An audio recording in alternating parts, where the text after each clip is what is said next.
First of all, dear students, today's topic electric field intensity due to an infinite long charge wire. Then how can derive? You can see first you can take the conducting charge wire.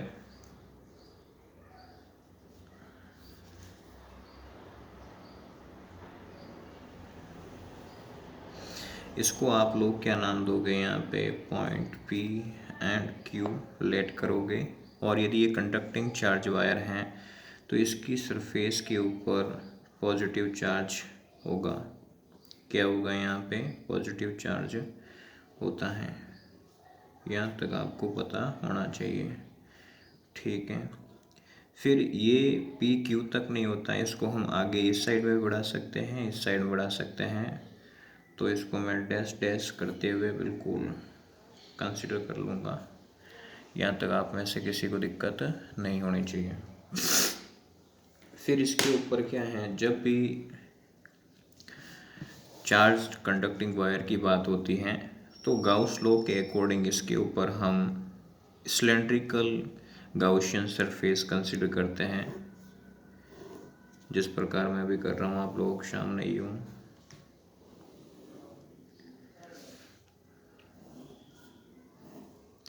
और Gaussian जो cylindrical जो surface है इसको 3 parts में divide किया गया है, first, second and third. तो मैं इसको क्या कंसिडर करूँगा? S1, इसको S2, इसको S3 कंसिडर करता हूँ। और इसकी यहाँ से यहाँ तक जो लेंथ रहेगी दोस्तों, वो लेंथ क्या रहनी चाहिए? यहाँ पे L रहनी चाहिए। क्या रहनी चाहिए? यहाँ पे L।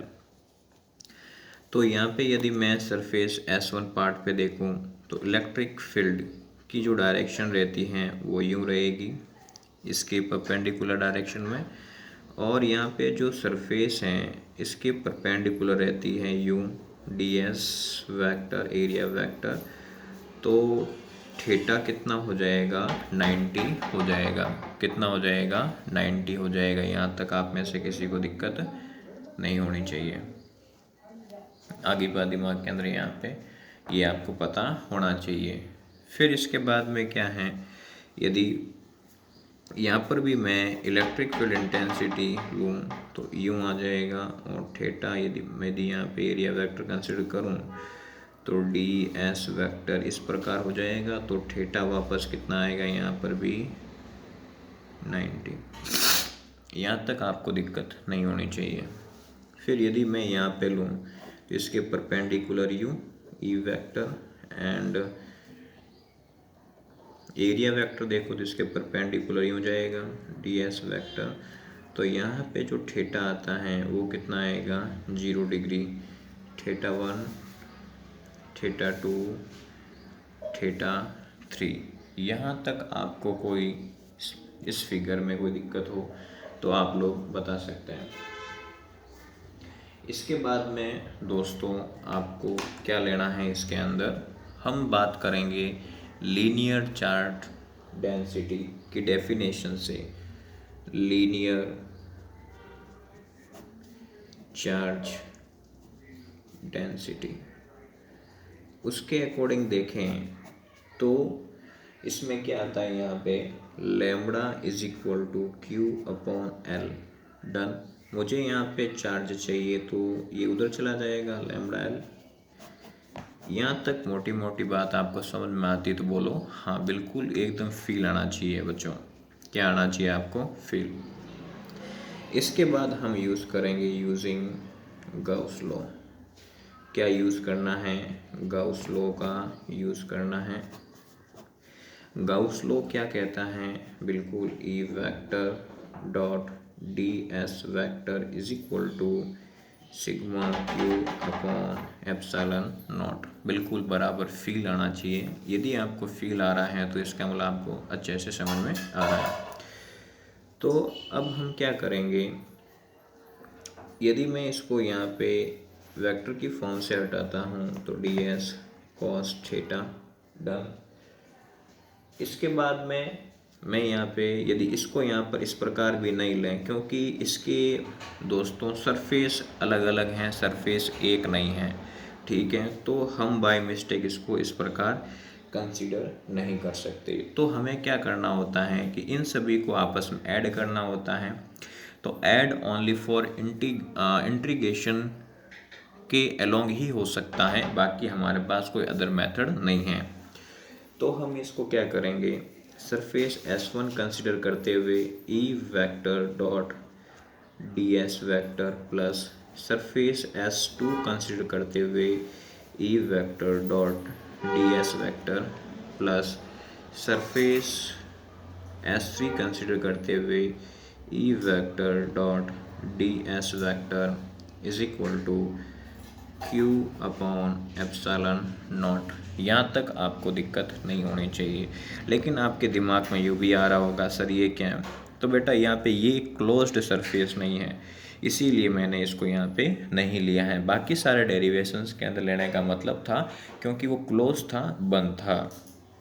और यहाँ पर जो θ1 है वो θ1 कितना है, यहाँ पे 90 है, और इधर जो θ2 है वो भी कितना है, 90 है, और इधर जो θ3 है वो कितना है दोस्तों, 0।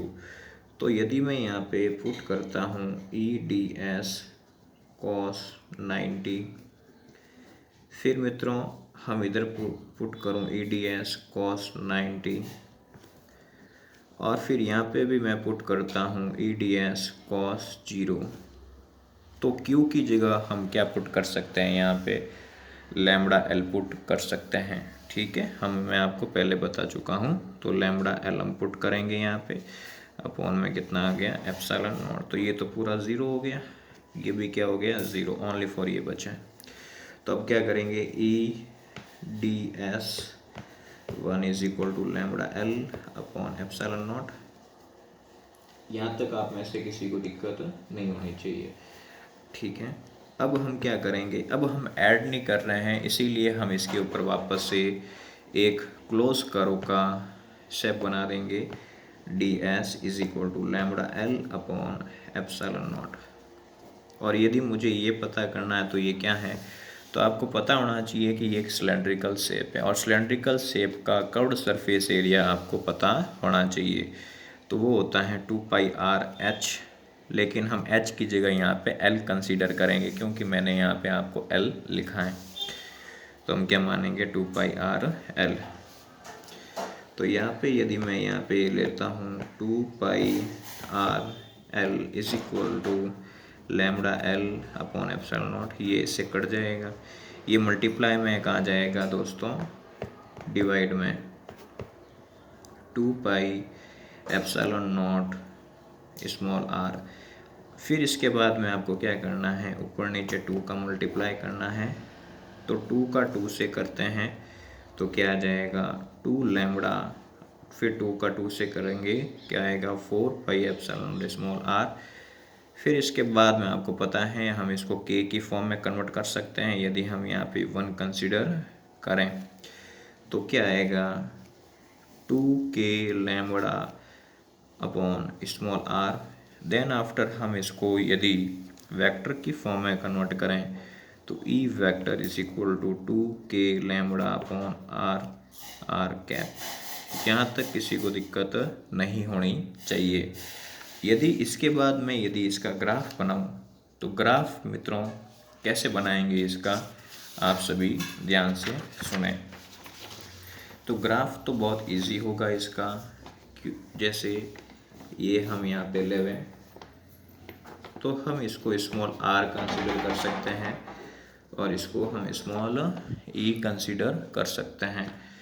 तो ये जो फॉर्म बता रहा है वो है 1 अपॉन स्मॉल r, यानी कि ये बढ़ेगा तो ये डिक्रीज़ होगा, इंक्रीज़ होगा, ऐसा सिस्टम से।